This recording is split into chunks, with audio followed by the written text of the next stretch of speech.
வணக்கம் நேயர்களே, கடவுளருள் டிவி நேயர்களுக்கு லக்ஷ்மி நாராயணன் அன்பு வணக்கங்கள். இப்போ நம்ம பார்க்க போகிறது வார ராசி பலன் 5ஆம் தேதியிலேருந்து 11ஆம் தேதி வரை எப்படி இருக்க போதான்னு பார்க்க போகிறோம். ஸோ எப்போதுமே சொல்கிறதாங்க, லக்னத்துக்கு பாருங்கள். ராசிக்கு பார்ப்பதை விட லக்னத்துக்கு பார்க்க ரொம்ப பர்ஃபெக்டாக இருக்கும். உதாரணமாக ஒரு மகர லக்னம் விருச்சிக ராசினா நீங்கள் விருச்சிக ராசிக்கான பலன்களை பார்க்குறோம், மகர ராசிக்கான பலன்களை பார்க்குறோம், ரொம்ப பர்ஃபெக்டாக இருக்கும். முதல்ல வர்றது பொது பலன்கள், அதுக்கப்புறம் தசாபுக்தி பலன்கள். உங்கள் ஜாதகத்தில் என்ன தசாபுக்தி அந்தரங்கள் வருதோ அதை மிங்கிள் பண்ணி பாருங்கள், ரொம்ப பர்ஃபெக்டாக இருக்கும். வீடியோட எண்டில் டிப் ஆஃப் த வீக் இருக்குது, மறக்காமல் பாருங்கள். கும்பராசி. ஸோ கும்பராசிக்கு பார்த்திங்கன்னா உங்களது ராசி அதிபதி சனி 2இல் இருக்கும்பொழுது நல்ல ஒரு பெரிய லெவலில் வரணுங்கிற எண்ணங்கள், ஒரு பொருளாதாரத்தில் பெரிய லெவலில் போகிறதுக்கான விஷயங்களுக்காக நிறைய மெனக்கெடுவீங்க, நிறைய ஸ்டெயினாக ஒரு வேலையும் பண்ண ஆரம்பிப்பீங்க. அதுக்கப்புறம் பார்க்கும்போது உங்களுக்கு 2 மற்றும் 11ஆம் அதிபதியான குரு 5இல் இருக்கும்போது குழந்தைகள் விஷயத்திற்காக குழந்தைகள் சுப நிகழ்ச்சிகள் சம்மந்தமான விஷயங்களை நிறைய பிரயத்தனம் பண்ணுவீங்க. பட் ஆனால் கொஞ்சம் ஸ்லோவாக போகிற மாதிரி ஃபீலை கண்டிப்பாக கொடுக்குங்க. அதுக்கப்புறம் திடீர்னு ஒரு நல்ல விஷயங்கள், நல்ல ஒரு மாற்றங்கள்லாம் கண்டிப்பாக சுப நிகழ்ச்சிகள் நடக்கிறதுக்கான வாய்ப்பெல்லாம் ரொம்ப அற்புதமாக இருக்குது. அதுக்கப்புறம் பார்க்கும்போது 3 மற்றும் 10ஆம் அதிபதியான செவ்வாய். ஸோ 3 மற்றும் 10ஆம் அதிபதியான செவ்வாய் 11இல் இருக்கும்போது நிறைய உங்கள் முயற்சியில் ஒரு பெரிய வெற்றி கிடைக்கும். ஏன்னா தொழிலும் பார்த்திங்கன்னா ஒரு பெரிய வெற்றி லாபங்கள் வர்றதுக்கான வாய்ப்பெல்லாம் ரொம்ப நல்லாயிருக்கு. அதுக்கப்புறம் 4, 9ஆம் அதிபதியான சுக்கிரன் 11இல் இருக்கும்போது தாய் தந்தையால் நல்ல லாபங்கள், நல்ல ஏற்றங்கள் வர்றதுக்கான வாய்ப்பு. அம்மாவுடைய உடல்நலம் சம்மந்தமான விஷயங்களை கொஞ்சம் கேர்ஃபுல்லாக இருந்துக்கணும். அப்பாவுக்கும் நிறைய பிரயாணம் பண்ணுற சூழ்நிலை நிறைய ஏற்படுத்துங்க. அதுக்கப்புறம் 5, 8ஆம் அதிபதி 11 விபரீத ராஜயோகம், குழந்தைகளோட விஷயங்கள், சுப நிகழ்ச்சிகள் சம்பந்தமான விஷயங்கள்லாம் டக்குன்னு நடந்து முடியறதுக்கான வாய்ப்புலாம் ரொம்ப அற்புதமாக இருக்குது. அது மட்டும் இல்லாமல் அது பார்த்திங்கன்னா சடனாக முடிஞ்சிடும். ஸோ நம்ம எதிர்பார்க்கவே இல்லை, அதுக்குள்ளே ஒரு நல்ல ஒரு விஷயங்கள், நல்ல மாற்றங்கள் வர்றதுக்கான ரொம்ப அற்புதமாக இருக்குது. 6ஆம் அதிபதியான சந்திரன் பார்த்திங்கன்னா தொழில் ரீதியான விஷயங்கள் ரொம்ப அற்புதமாக ஒரு லோன்ஸ் அப்ளை பண்ணிங்கன்னா கிடைக்கிறதுக்கான வாய்ப்புகள்லாம் ரொம்ப நல்லா இருக்குது. அதே மாதிரி வேலையிலும் நல்ல ஏற்றங்கள், நல்ல மாற்றங்கள் வர்றதுக்கான வாய்ப்பு சிறப்பாக இருக்குங்க. அதுக்கப்புறமா உங்களுக்கு 7ஆம் அதிபதியான சூரியன் 11இலும் சுப நிகழ்ச்சிகள் நடக்கிறதுக்கான வாய்ப்பெல்லாம் ரொம்ப நல்லா இருக்குங்க. ஸோ அற்புதமான விஷயங்கள், நல்ல ஒரு சைன் கண்டிப்பாக இருக்குது. 8ஆம் அதிபதியான புதன் 11இல் இருக்கும்போது திடீர் அதிர்ஷ்டங்கள், திடீர்னு ஒரு நடக்காதுங்கிற விஷயம், பூர்வீகம் சம்மந்தமான விஷயங்கள், நல்ல சுப நிகழ்ச்சிகள் நடக்கிறதுக்கான வாய்ப்பெல்லாம் ரொம்ப நல்லா இருக்குது. அதுக்கப்புறம் பார்க்கும்போது உங்களது 9ஆம் அதிபதி 11இலும் அப்பா சார்ந்த உறவுகளால் நல்ல லாபங்கள், வெளிநாட்டில் இருக்கவங்களுக்கு ஒரு பெரிய பணம் வர்றதுக்கான வாய்ப்புகள்லாம் ரொம்ப நல்லா இருக்குங்க. அதுக்கப்புறம் பார்க்கும்போது உங்களது 9ஆம் அதிபதி வெளிநாடு சார்ந்த விஷயம், தொழில் ரீதியான விஷயங்கள், பெரிய லாபங்களையும் பெரிய ஏற்றங்களையும் கொடுக்கறதுக்கான வாய்ப்புலாம் ரொம்ப அற்புதமாக இருக்குங்க. ஸோ இதுவரை பார்த்தது பொது பலன்களை. இப்போ பார்க்கும்போது தசாபுக்தி. கும்ப லக்னமாக இருந்து சூரியன் தசாபுக்தி.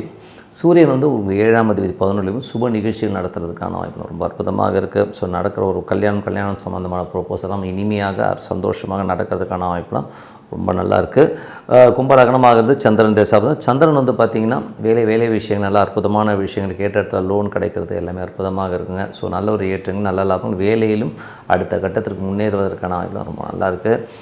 கும்ப லக்னமாக இருந்து செவ்வாய் தசாபுக்தி. செவ்வாய் பார்த்திங்கன்னா 3, 10ஆம் அதிபதி 11இல் இருக்கும்போது உங்கள் முயற்சியில் பெரிய வெற்றி, சொத்து பத்துக்கள் ஏதாச்சும் விற்பனை ஆகணும்னா விற்பனையாகி அதனால் நல்ல லாபங்கள் வர்றதுக்கான வாய்ப்பெலாம் நல்லா இருக்குது. தொழிலும் பார்த்திங்கன்னா ஒரு பெரிய வெற்றி, பெரிய அடுத்த கட்டத்துக்கு முன்னேறதுக்கான வாய்ப்பெலாம் ரொம்ப நல்லா இருக்குது. கும்ப லக்னமாக இருந்து ராகு தேசம். ராகு ராசியிலே இருக்கும்போது நம்ம கொஞ்சம் அகண்டமாக, கொஞ்சம் எமோஷனாக இருக்கிற மாதிரி ஃபீலிங் கண்டிப்பாக கொடுக்கும். கொஞ்சம் அமைதியாக நம்ம நடந்துக்கிறது ரொம்ப ரொம்ப நல்லது.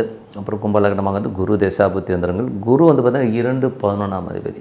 2, 11ஆம் அதிபதி 5இல் இருக்கும்போது ஆன்மீக சுற்றுலா போனோம், குழந்தைகளோட சுப நிகழ்ச்சிகள் நடத்துறதுக்கான வாய்ப்புகளும் ரொம்ப அற்புதமாக இருக்குது. கும்ப லக்னமாக இருந்து சனி தசாபுக்தி. சனி பார்த்திங்கன்னா உங்களுக்கு 2இல் இருக்கார். ஸோ குடும்பத்திற்கான சுப செலவுகள், நிறைய செலவுகள், குடும்பத்துக்காக செலவு பண்ணுற மாதிரி சூழ்நிலை கண்டிப்பாக ஏற்படுத்துங்க. கும்ப லக்னமாக புதன் தசாபுக்தி. புதன் 5, 8ஆம் அதிபதி 11இல் இருக்கும்போது திடீர் அதிர்ஷ்டங்கள் மூலியமாக குழந்தைகள் ஒரு லெவலில் முன்னேறது, சுப நிகழ்ச்சிகள் நடக்கிறதுக்கான வாய்ப்புலாம் ரொம்ப அற்புதமாக இருக்குது. கும்ப லக்னமாக இருந்து கேது தசாபுக்தி அந்தரங்கள். கேது 8இல், அதாவது 7இல் இருக்காருங்க. ஸோ 7ஆம் அதிபதி சுக்கிரனுடைய சாரத்தில் இருக்கும்போது ஒரு லிட்டிகேஷன் கேசஸ் இருக்கிற ஒரு மன உளைச்சல், கணவன் மனைவி நடுவில் ஏதாவது கருத்து பேதங்கள் அதெல்லாம் கிளியர் ஆகி ஒரு சுபமாக நடக்கிறதுக்கான வாய்ப்புலாம் ரொம்ப நல்லாயிருக்கு. கும்ப லக்னமாக சுக்கிரன் தசாபுக்தி அந்தரங்கள். சுக்கிரன் பார்த்திங்கன்னா உங்களுக்கு பார்த்திங்கன்னா 4, 9ஆம் அதிபதி 11இல் இருக்கும்போது தாயாருடைய உடல்நலம் சம்மந்தமான விஷயங்களும் ரொம்ப கேர்ஃபுல்லாக இருக்குங்க. அப்பாவுக்கும் நிறைய பிரயாணம் பண்ணுற மாதிரி சூழ்நிலையை ஏற்படுத்தும். இருக்கும். மற்றபடி எல்லாமே சிறப்பு தான். வெளிநாட்டில் இருக்கிறவங்களுக்கு வந்து உங்கள் முயற்சியில் ஒரு பெரிய வெற்றி கிடைக்கிறதுக்கான வாய்ப்புலாம் ரொம்ப நல்லா இருக்குது.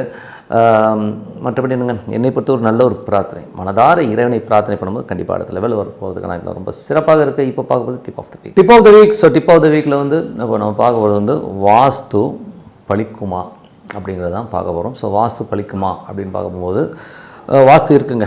ஏன்னா வந்து என்னை பொறுத்தவரை வந்து எனது அனுபவத்தில் வந்து நிறைய வீடுகள் இதெல்லாம் பார்க்கும்போது வாஸ்து வந்து ரொம்ப பர்ஃபெக்டாக ஒர்க் ஆகும். ஸோ வாஸ்துனா என்ன, ரொம்ப ரொம்ப சிம்பிளான ஒரு விஷயம் தான் வாஸ்து. பட் அது வந்து இன்னும் டெப்த்தாகவும் இருக்குது சில விஷயங்கள். பட் தான் ரொம்ப சிம்பிளிஃபையாக ஒருத்தருக்கு வந்து வாஸ்துங்கிறது வந்து என்னென்னா வடக்கு பக்கம் தாழ்ந்துருக்கணும், வடக்கு கிழக்கு தாழ்ந்து, மற்றபடி வந்து தெற்கு மேற்கு வந்து கொஞ்சம் உயர்ந்திருக்கிறது தான் வந்து வாஸ்துவோடைய மேஜரான ஒரு விஷயம். அது மட்டும் இல்லாமல் ஈசானியம்ங்கிறது வந்து வடகிழக்கு பகுதி. வடகிழக்கு பகுதியில் வந்து டாய்லெட் வரக்கூடாதுங்க. ஸோ டாய்லெட் வராமல் இருக்குது. அதே மாதிரி வந்து டாய்லெட்டோட பைப்ஸ் அங்கே வந்து கிராஸ் ஆகாமல் இருக்கணும். ஸோ அதுவும் வந்து மேஜராக பார்க்கணும்.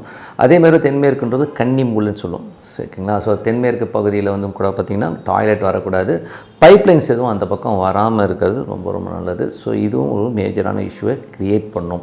எது ப்ராப்ளம் வர்றது மட்டும் சொல்கிறேன். அதே மாதிரி வந்து பார்த்திங்கன்னா ஒரு பூமிக்கு மத்தியமம் சொல்லுவோம். ஸோ பூமிக்கு மத்தியமம், அதே மாதிரி பில்டிங்க்கு மத்தியமத்தில் வந்து பில்லர் வராமல் பார்த்துக்கணும். அது வந்து அது மேஜராக வந்து அந்த சென்டர் பாயிண்டில் வந்து பில்லர் வரக்கூடாது. அதான் பிரம்மஸ்தானம்னுவாங்க. ஸோ அதோடைய மையப்பகுதியில் வந்து பில்லர்ஸ் இல்லாமல் இருக்கிறது ரொம்ப ரொம்ப முக்கியங்க. ஸோ அது வந்து மேஜரான. அதே மாதிரி வாசக்கால் வந்து எப்போதுமே வடக்கு அந்த மாதிரி பகுதிகளில் வடகிழக்கு பகுதியில் வைக்கிறது ரொம்ப நல்லது. ஸோ அது வந்து உச்சஸ்தானம் சொல்லுவோம். அதே மாதிரி சில பேருக்கு வந்து தெற்கு தான் வைக்க முடியும், மேற்கு தான் வைக்க முடியும் போது ஸோ அவங்க வந்து அதுக்கு தகுந்த மாதிரி ஆல்ட்ரு பண்ணி வைக்கிறது. ஏன்னா வந்து சப்போஸ் வந்து உங்களுக்கு வந்து வடகிழக்கு வைக்க முடியலை, என்னால் வந்து தெற்கு தான் வைக்கணும், தென்கிழக்கில் வைக்கிறது ரொம்ப ரொம்ப சிறப்புங்க. அதே மாதிரி வந்து பார்த்திங்கன்னா மேற்கு இருக்கவங்க வந்து வடக்கு பகுதியில் அந்த வாசலை வைக்கிறது வந்து சிறப்பான பகுதியில் கொடுக்கும். அதே மாதிரி வந்து பார்த்திங்கன்னா வாசல் எல்லோருமே வந்து இப்போ இன்றைக்கி நம்ம சிங்கிள் டோர் போடுறோங்க. சிங்கிள் டோர் போடாமல் டபுள் டோராக போடுறது தான் ரொம்ப ரொம்ப நல்லது. ஏன்னா வந்து நீங்கள் கோயில்களுக்கு போய் பார்க்கும்போதும் பார்த்திங்கன்னா இன்றைக்கும் எல்லா கோயிலும் சிங்கிள் டோர்லாம் கிடையாது, இந்த 2 டோர் தான் ரொம்ப மெயின். ஸோ அந்த 2 டோராக போடுறது தான் வந்து ரொம்ப ரொம்ப நல்லது. ஸோ இனிமேல் வந்து நீங்கள் புதுசாக வீடு கட்டுறவங்க வந்து அதை ஃபாலோ பண்ணுங்கள். அதே மாதிரி வந்து அந்த வாசக்கால் வந்து பார்த்திங்கன்னா வைக்கிற இடம் உச்சப்பகுதி வந்து நான் சொன்ன அந்த பகுதியில் வச்சிங்கனாலே ரொம்ப அற்புதமாக இருக்கும். பைப்ஸ் மேஜராக வந்து கழிவுநீர் குழாய்கள் வடகிழக்கிலும் தென்மேற்கும் கிராஸ் ஆகாமலோ அந்த இது மாதிரி போடுவாங்களா, ஜங்ஷன் மாதிரி போடுவாங்க, அதெல்லாம் வராமல் பார்த்துக்கிறது ரொம்ப ரொம்ப நல்லது. அதுக்கு தகுந்த மாதிரி பிளான் பண்ணிக்கோங்க. அதே மாதிரி ஒரு வீடு இன்னொரு வீட்டுக்கும் வந்து பார்த்திங்கன்னா சில பேர் ஒரு வீட்டில் இருப்பாங்க, ரொம்ப நல்லா இருப்பாங்க, அதை எக்ஸ்டெண்ட் பண்ணி கட்டுறேன் அப்படின்னும் போது அந்த வாஸ்து குறை வந்துடும். ஸோ எக்ஸ்டென்ஷன் பண்ணி கட்டும்போது ரொம்ப உஷாராக அது 4 பேர்கிட்ட கேட்டு கட்டுறது ரொம்ப ரொம்ப நல்லது. அதே மாதிரி பக்கத்து மனை வாங்கும்போது அப்படியே ஜாயிண்ட் அடித்து கட்டுவாங்க. ஸோ அந்த மாதிரிலாம் கட்டாமல் தனியாக கட்டுறது வந்து ரொம்ப ரொம்ப நல்லதுங்க. ஸோ இந்த மாதிரி விஷயங்களை நீங்கள் ஃபாலோ பண்ணாலே போதும். ஸோ ஜென்ரலாக வந்து வடக்கு கிழக்கு பகுதிகள் இடம் நிறைய விட்டு மற்ற பகுதியில் கொஞ்சம் இடம் கம்மியாக விட்டு பண்ணுறது ரொம்ப ரொம்ப நல்லது. சில பேர் வந்து டோட்டலாகவே வந்து ஃபுல்லாக கவர் பண்ணி கட்டுவாங்க. ஸோ ஃபுல்லாக கவர் பண்ணி கட்டுறது வந்து கொஞ்சம் அவாய்ட் பண்ணிக்கோங்க. மேக்ஸிமம் வந்து வெயிட் வந்து பார்த்திங்கன்னா வடக்கு கிழக்கு பகுதிகளில் வெயிட் ரொம்ப கம்மியாகும், மற்ற பகுதிகள் வந்து வெயிட் அதிகமாக இருக்கிறது ரொம்ப ரொம்ப நல்லது. கிச்சனுங்கிறது பார்த்திங்கன்னா அக்னி மூலையில் இருக்கணும். ஸோ அக்னிங்கிறது வந்து பார்த்திங்கன்னா உங்களுக்கு வந்து தென்கிழக்கு பகுதியில் அக்னி மூலை இருக்கும். எனக்கு தென்கிழக்கில் வைக்க முடியாது அப்படிங்கிறவங்க வந்து வடமேற்கு பகுதியில் செகண்ட் ஆப்ஷனாக வந்து நீங்கள் அங்கே வச்சுக்கலாம் கிச்சனை. ஸோ இதுதான் வாஸ்து. இன்னும் டெப்த்தாக நிறைய விஷயங்கள் இருக்குது. ஸோ அது வந்து பார்த்திங்கன்னா இன்னும் அடுத்தடுத்த பகுதியில் கண்டிப்பாக சொல்லுவோம். ஸோ இதுதான் மேஜராக ஒரு பேசிக் ஆஃப் வாஸ்து. இதை வந்து உங்கள் வீட்டில் இருக்கான்ற செக் பண்ணிக்கோங்க. செக் பண்ணிவிட்டு நல்லா இருக்குன்னா கண்டிப்பாக அதே மாதிரி வர்ணங்களும் வந்து ரொம்ப அற்புதமாக வேலை செய்யும். என்னை பொறுத்தவரை வந்து எல்லோ, லைட் எல்லோ இந்த மாதிரி கலரை யூஸ் பண்ணுங்கள். பர்பிள், பிளாக்கு இந்த மாதிரி கலர்லாம் வந்து பார்டர் கொடுக்கறதுக்கு வச்சுக்கிறது ரொம்ப ரொம்ப நல்லதுங்க. ஸோ அதனால் வந்து வாஸ்துங்கிறது வந்து ரொம்ப சிம்பிளான விஷயம் கிடையாது, ரொம்ப சீரியஸான விஷயம். இதை ஃபாலோ பண்ணிங்கன்னா அற்புதமான பலன்கள்லாம் கிடைக்கும்னு சொல்லிட்டு உங்களிடம் விடைபெறுவது உங்கள் லக்ஷ்மி நாராயண். நன்றி, வணக்கம். கடவுள் அருள் டிவியை பார்த்தமைக்க நன்றிகள். மேலும் இது போன்ற தகவல்களை தெரிந்து கொள்ள கடவுள் அருள் டிவியை சப்ஸ்கிரைப் செய்யுங்கள். மறக்காமல் பெல் ஐக்கானை கிளிக் செய்யுங்கள்.